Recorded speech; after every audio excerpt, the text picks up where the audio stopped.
نسوني عاسر شوعة مقابيت زتدالو على توزينات زلكم تيلخو بقدامينة أرئيس زينا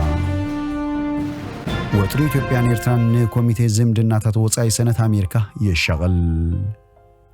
من محدار ترامب إيرتران تركبن هاجرات حدش قدف مجشة خنبر مخانو تجليتو سراويت السودان دعم سريع بكوا بمئتاونها ملوء مكوت صار كارتوم كام زد تغاربه تجليسو أكدرنا دك نستيون مكوت صار سبال بونا فاريت الزوافرت هاجر أزرارابي زعبا خوينو زي خبركم تخاتلتي زين كالن زي دسس مدبات زلكم متصلخو كسام مودات همساي كتصنون دحتتكو ابزا چانل دما ناي وترو تخاتلت نخدكونو سبسكرايب لايك بمغبار ناي دول ملكت كتوقو بخبري يعدمكم وتري إثيوبيان إيرتران كوميتي زمدناتات وصاي سنة أمريكا يشغل أبال كوميتي زمدناتات وصاي سنة أمريكا زخونه جين شاين أب منغو إيرتران إثيوبيان زعرق زلو بوليتيكاوي متفنان زلو شاولت بمغلاص اتوطري بلزبن بديبلوماسياون منقد خعرف تصوي عام أب قرن أفريقيا بحجز فتر قچت نتوسخي زواوي قلولاو زمرحو زبلت تابال سنة أمريكا نسمة تصابوتات بروتوريا زلو دغافون تغيسام ببوانو كحرف فزت زمدنا مرحتي إثيوبيان إيرتران أب قربا أوانات حادر رجع أبيونا بمللس لعلو السلطان سمزن أب بايتا دما أقدمو زي تصنحه وتدرو من قصاصات كم زلو قال نبرتي بزعبازي كوابتات يحبرو من محدار ترامب إيرتران تركبن هاجرات حدش قدف مجشة خنبر مخانو تقليتو من محدار ترامب نزيغات تحيالو هاجرات حدش قدف مجشة خوتصي حسب كم زلو هنا تقول فلتو من جتات نت وشتاو سندات نزرعيو رويترز يحبرون أبت سند بدمر 40 حدن هاجرات بسلسست فلالي وجلتات تخفافيلن تزرزيرن يركبام أفغانستان إيران سوريا كوبان سمين كوريان كالوتن زحاوف قداماي وجله 10 هاجرات مولو بمولو فيزا كأجدا تروقهن يركبام كالاي وجله حموشت هاجرات زحاوف خوينو إيرترا هايتي لاوس ميانمارن دو سودان كونان كلوا أزن هاجرات كفيلاوي جدبات فيزا كلوانيوم أزن بصحتن تمارون كمون نخالوت فيزاتات سدتنياتات زتصلو كون كله بفلوي زر ايجن كهلويوم أبسال ساي وجله دما بيلاروس باكستان تركمانستان حويسو 26 هاجرات كلوان كلوا منغستوما بوشتي سوسا معلتات تصقماتهم كعريو انت زي فتينوم نا امريكا فيزا بخفيل قوارص كام زخيل اتي مذكر يحبرم تزرزر جنا بمنغسن بمنستر قدات وصا امريكا ماركو روبيو كام زي صدقن كم حاش كام زخيلن سب سلطان نورويترز حبيروم از مذكرابتهم كاب 10 طر جميروم ناب امريكا خاطو زدلو وصاتنياتات زيادات صتاوي مصرايخ ግበር ዝጠልፍ ፈጻሚ ትእዛዝዩም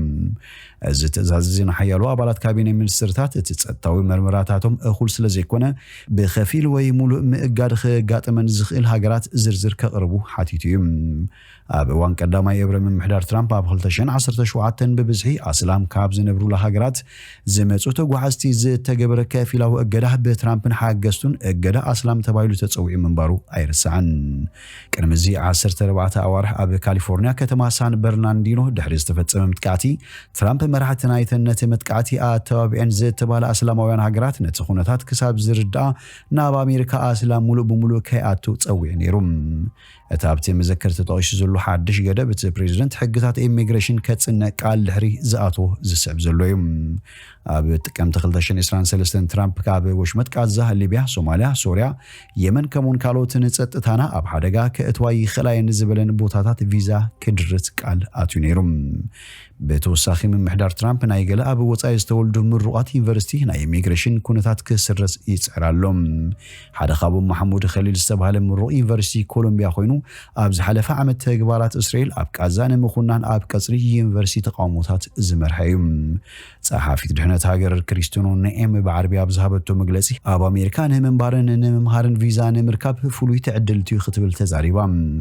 ኣብ 2020 ኣብ ቀዳማይ ኤብረ ስልጣን ፕሬዚደንት ትራምፕ ነዚጋታት ኤርትራ ናይጄሪያ ሱዳን ታንዛኒያ ኪርጋጊስታንን ሚያንማርን ዝተወሰኑ ዓይነታት ቪዛ ከይረኽቡ ዓጊቱ ምንባሩ ይዝከርም በጻሕቲ ቱሪስታት ግን ናብ ኣሜሪካ ካቱ ይኽእሉ ነይሮም ሰራዊት ሱዳንን ዳዕመ ሰሪዕ ኣብ ከበባ በመእታው ናብ ሙሉእ ምቁጽጻር ካርቱም ከም ዝተቃረበ ገሊጹ ሰራዊት ሱዳን ትማል ሰንበት ኣብ ማእከላይ ካርቱም ንቕድሚት ብምስጓም ኣብ ጥቓ ቤተ መንግስቲ ፕሬዚደንትን ካልኦት ህንጻታትን መንግስታትን ዝርከቡ ሓይልታት ዳዕመ ሰሪዕ ከም ዝኸበበ ሱዳን ትሪቡን ጸብጺባ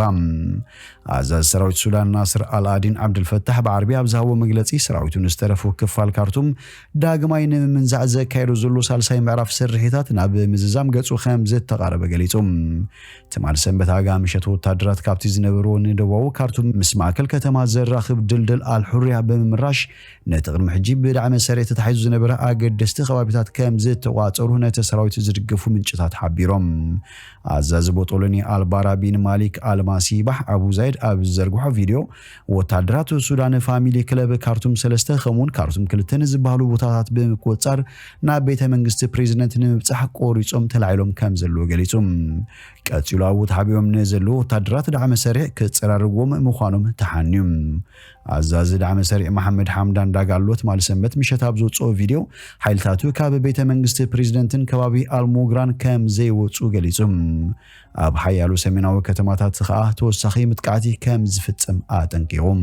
ቤት ጽሕፈት ዜና ሰራዊት ሱዳን ሓይልታቱ ንመደበር ኣውቶቡስ ሳሮኒ ግንብታት ኤልናይላይልን ከምኡን ድልድል አልሙሰላሚያ ሙሉእ ብምሉእ ከም ዝተቋጸሮን እዞም ቦታታት ድማ ናብ ቤተ መንግስቲ ፕሬዚደንት ዝቐረቡ ምዃኖም ገሊጹ ደገፍቲ ሰራዊት ዝኾና ማሕበራዊ መራኸቢታት ከም ዝሕብሮ እቶም ከቢድ ብረት ዝዓጠቑ ወታደራት ምስቶም ኣብ ዋና ቤት ጽሕፈት ማእከላይ እዚ ብምትእሳር ነቲ ናይ መወዳእታ ዝተረፈ ዕርዲ ዳዕመ ሰሪዕ ከም ዝቆርጾ ይሕብራ እዚ ከምዚ ኢሉ እንከሎ ሱዳን ካብ ኬንያ ንዝኣቱ ንብረት እገዳ ኣንቢራላ ሱዳን ንስጉምቲ ዝወሰደት ኬንያ ነቲ ምስ ሰራዊት ሱዳን ኣብ ኩናት ሓድሕድ ዝርከብ ዳዕመ ሰሪዕ ብምእጋዳ ምላሽ ንምሃቢው አከዳድና ደቂ ኣንስትዮ ንምቁጽጻር ሰብ ኣልቦ ነፋሪት ዘዋፈረት ሃገር ኣዘራራቢት ዛዕባ ኮይኑ ኢራን ንእስላማዊ ሕጊ እቲ ሃገር ዝጥሕስ አከዳድና ዝኽደና ደቂ ኣንስትዮ ንምክትታል ሰብ ኣልቦ ነፈርትን መተግበሪታትን ትጥቀም ከም ዘላ ሕቡራት ሃገራት ኣፍሊጦም በመሰረት መርመርቲ ሕቡራት ሃገራት ሓይልታት ጸጥታ ኢራን በመንግስቲ ዝምወል ስርዓት ኣልቦነት ይኽተሉ ኣለዉ ከምኡን ዜጋታት ነቲ ስሩዕ እስላማዊ አከዳድና ዘይኽተላ ደቂ ኣንስትዮ ንምሕባር ፍሉይ ናይ ቴሌፎን መተግበሪታት ክጥቀሙ ይተባብዑ ኣለዉ መንግስት ሃገር ኣብ ቴህራንን ደቡባዊ ኢራን ሒጃብ ዘይለብሳ ደቂ ኣንስትዮ ንምልላይ ሰብ ኣልቦ ነፈርትን ናይ ጸጥታ ካሜራታትን ኣብ ጥቕሚ ከውዕሉን ኣዚዙሎም ሕጊ አከዳድና ዝጥሕሳ ወይ ድማ ዝቃውማ ደቂ ኣንስትዮ ይእሰራ ይግረፋ ኣብ ትሕቲ ቀይዲ ፖሊስ እንከለዋውን ይዕመጻየን ናጻ ዓለማዊ ምርመራ ጉጅለ ኣብ እስላማዊት ሪፐብሊክ ኢራን እታ ብዙሕ ከተዘራርብ ዝጽንሐት ማሳ ኣሚኒ ኣብ ትሕቲ ቀይዲ ፖሊስ እናሃለወት ምስ ሞተት ዝተጣየሰ ኮይኑ ረኽበታቱ ዝሃዚሙ እዮም እቲ ምርማር ጉጅለ ታጓል ሲቲ ፖሊስ ኣብ ልዕሊያ ዘብጽሓላ ኣካላዊ ምጥቃዕቲ ንሞት ከም ዘቃልዖን ኣፍሊጡ ታጓል 22 ዓመት ማሳ ብፖሊስ ወይ ከዓ ሞራል ስነ ምግባር ዝቋጸር ክፍሊ ፖሊስ ኢራን ከቢድ ሙቃዕቲ ከም ዝወረዳ ይግለጽ ናታ ሞት ግን ኣብ መላእ ኢራን ህዝቢ ቁጠ ኣላዒሉ ምንባሩ ዝዝከር እዩ ዝኸበርኩም ተኸታተልቲ ቤን ቲቪ ንሎሚ ዝበልናዮ መሰናዶና ኣብ ዝወዲና ኣለና ምሳና ስልጽናኹም ብልብነ መስግን በብዘለኹሙ ሰላም ተመነና